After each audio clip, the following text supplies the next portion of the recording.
What's up everyone, Boomslangg here, and today I want to talk about the differences between microtransactions and downloadable content. All of this comes in the wake of the confusion surrounding the post-launch content plans for The Division, in particular the cosmetic or vanity items in the game such as clothes and weapon skins. I think the reason there was ever confusion in the first place is because of the terms used and what they actually mean. In several articles, developers were interviewed and stated that yes, we would be able to buy cosmetic items, but no, they aren't microtransactions. Here's a quote from creative director Magnus Jansen when being asked specifically about microtransactions being in the game. Quote, "It's one of the things that we looked at because if people like the game and want to purchase extra things, I don't mind that. But microtransactions, as it's defined, we do not have them.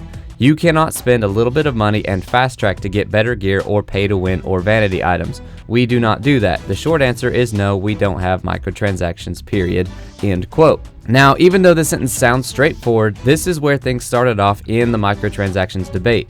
But let's take a look at the real-world definitions of both systems, and I pulled these from Wikipedia, but I did do more research into each term, and everything I found backed up what these are going to say. So if you want to dig into it some more for yourself, just Google microtransaction and downloadable content. Anyways, with that in mind, this is what Wikipedia describes as microtransactions. Quote, "Microtransaction is a business model where users can pay virtual goods via micropayments. Microtransactions are often used in free-to-play games to provide a revenue source for developers. Items and features available by microtransactions can range from cosmetic such as decorative character attire to functional such as weapons and items. Some games allow players to purchase items that can be acquired through normal means, but some games include items that can only be obtained through microtransactions. Some developers ensure that only cosmetic items are available this way to keep the gameplay fair." End quote. So with that last sentence, it's understandable why people would confuse the cosmetic items in The Division as microtransactions. And I'd also like to add that this system usually involves real-world money to buy in-game money, which is then used to buy the in-game items. Kind of a pain in the butt, in my opinion. So like I said, it's easy to understand why cosmetic items would be thrown into this category, especially since a lot of people interested in this game are Destiny players, and Bungie just implemented a system exactly like the one we just described. Anyways, now on to DLC. And like the last one, this is from Wikipedia, and I quote, "Downloadable content is an additional content created for a released video game. It is distributed through the internet by the game's official publisher. Downloadable content can be of several types, ranging from aesthetic outfit changes to a new extensive storyline, similar to an expansion pack. As such, DLC may add new game modes, objectives, levels, challenges, or other features to an already complete and released game." End quote. Now, in a different interview with Magnus Jansen, he was asked again by microtransactions and DLC, to which he responded, quote, "It's definitely just the one, the DLC. I don't know if there's a globally agreed definition on the word microtransactions, but you don't pay to win or advance or anything like that.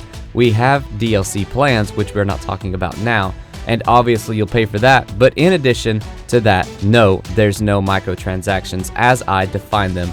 End quote.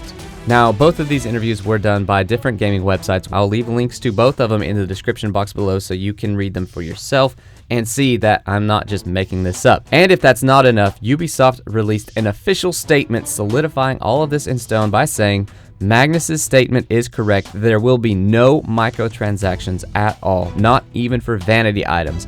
Vanity items will be sold as DLC through the regular first-party stores." So there you have it, no microtransactions. You won't be spending real-world money in the game on currency at all in The Division. All of the vanity items will be DLC sold in the in-game store to purchase with real-world money directly from there. So I would expect something like $1.99 for a jacket and a hat, or $4.99 for a pack of 4 jackets and 4 hats, or something similar. But don't take my word on that, I don't know for sure. This is just how a lot of games do this kind of DLC. And again, to solidify this in our brains, there will be no shortcut packs or pay-to-win packs of any sort. Everyone will have to play this game like normal to advance. Hopefully this cleared the air when it comes to figuring out what they mean by being able to buy cosmetic items. And as a final thought, this means that Phoenix credits are really in-game credits of some sort, and also it means that the screenshot in my last video is a fake, like some of us assumed. Now we won't have to worry about using it to buy cosmetics and emotes or anything like that, which opens the door to even more speculation about in-game activity rewards or strange coin-esque currency. But I'll save that for another video, especially when we get official confirmation of what these freaking Phoenix credits are exactly. This was meant to clear up any confusion about DLC and microtransactions once and for all for both myself and for others in the community. So thumbs up if you enjoyed, subscribe for more videos, and I will see you in the next one.